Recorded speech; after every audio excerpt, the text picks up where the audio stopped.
هنتكلم النهارده باذن الله عن السعال او الكحه، وتعتبر من ضمن الاعراض اللي احنا بتمر علينا برضك زي بالظبط التهابات الجيوب الانفيه، وتعتبر احد المسببات لنزلات البرد بكافه اشكالها وانواعها. السعال او الكحه، قبل ما اعرف السعال او الكحه هقول لكم برضك ان شاء الله النهارده برضك زي المره اللي فاتت على حاجه كويسه جدا، دواء كبسول ودواء شراب مفيدين جدا في حالة الكحة، سواء كانت الكحة العادية أو حتى الكحة المزمنة اللي بتستمر لفترات طويلة شوية، ممكن توصل لغاية مثلا 3 أسابيع أو تصل إلى ممكن شهر كمان. الكحة عامة هي معروف إن هي عبارة عن تعريف بسيط ليها، هي تدفق أو اندفاع كمية من الهواء المندفع أو المنطلق بقوة من الحنجرة إلى الرئتين، وذلك عبر حاجة اسمها الممرات التنفسية.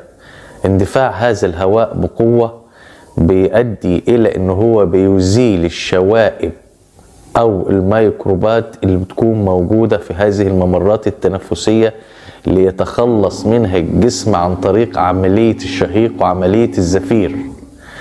هذا الاندفاع بيكون ليه سبب إيجابي. قوة الاندفاع الهواء هي اللي بتطلق، أو الصوت اللي احنا بنسمعه في الكحة اللي هو بيبقى صوت الحشرجة اللي ناتجة عن الكحة، هذا الصوت ناتج من قوة اندفاع الهواء إلى الخارج.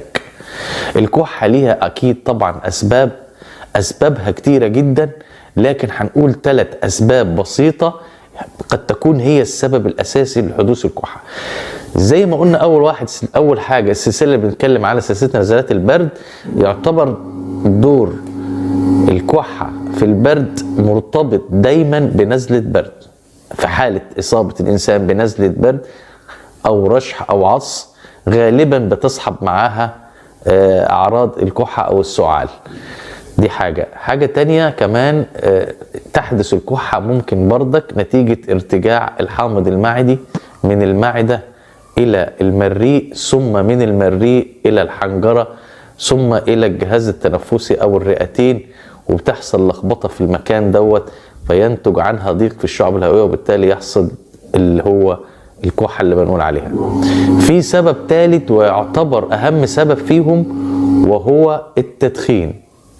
الجماعة المدخنين، التدخين يعتبر أكتر الأسباب اللي بتسبب حدوث الكحة عامة.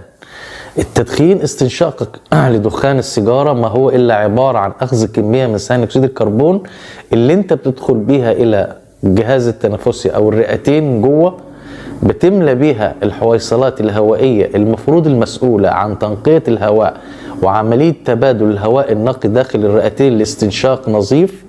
تمتلئ هذه الحويصلات بكمية من ثاني أكسيد الكربون، ولا تحدث عملية إخراج ليها، وبالتالي يصبح هناك تلوث حاد في هذا المكان، ينتج عنه ضيق في الشعب الهوائية، ثم تحدث الكحة. قد تكون فيما بعد هذه الكحة كحة عادية، ولكن قد بعد ذلك تتحول إلى خروج كمية من البلغم اللي بتختلف درجة لونه من اللون اللزج الأبيض ثم اللون الأخضر، وقد يصل في بعض الأمور الخطيرة إلى درجة اللون الغامق جدا أو اللون الأسود كمان. وفي الحالة دي بتكون التهاب حاد جدا نعتبره في الشعب الهوائي، بيسبب كحة مستمرة قد لا تتوقف هذه الكحة حتى إن خدت بعض أنواع من الأدوية، إلا إذا توقفت عن التدخين. دول ال3 أسباب الأساسيين اللي بيسببوا للكحة.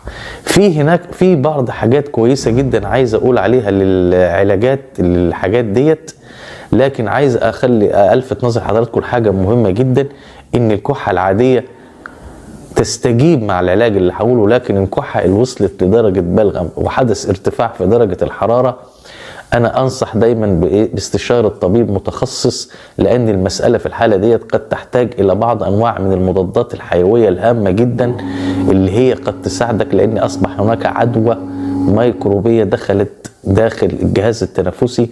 فالمسألة ما أصبحتش كحة فقط، ولكن أصبح هناك التهاب رئوي حاد أدى ذلك إلى حدوث الكحة بصورة مستمرة، فيجب الكشف والاهتمام.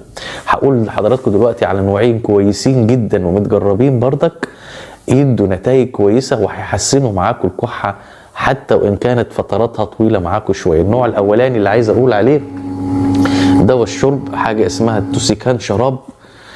التوسيكان شراب ملطف وموسع للشعب الهوائيه، باخد منه معلقه كبيره الصبح ومعلقه كبيره بالليل مرتين، وامشي عليه طول فتره الاصابه بالكحه، حتى ولو استمرت لمده 3 اسابيع او حتى شهر كمان. حاجه تانية كمان كويسه جدا، لو في بدايات البلغم، بداية البلغم البسيط، مش هعتبر البلغم الحاد اللي بيصل إلى مراحل متأخرة، ولكن آخد كبسولة الصبح وكبسولة من بالليل ويوكوتك 150 ممتاز جدا، هيحسن معاك حتى في اخدك نفسك، هتحس انك انت مرتاح، وحدة الكحة هتبص تلاقيها بدأت تقل معاك. امشي عليه برضك لمدة 2-3 الى ان تشعر بان الكحة بدأت تختفي تماما معاك. حاجتين دول كويسين جدا، محتاجين انك انت تمشي عليهم بس شوية، وهتشعر بتحسن ممتاز مع مرور الوقت. واكرر حاجة مهمة تاني، الجماعة المدخنين خلي بالك ان المسألة مش مسألة علاج قد ما هي مسألة توقف عن التدخين. اتمنى تكونوا استفدتم. شكرا والسلام عليكم.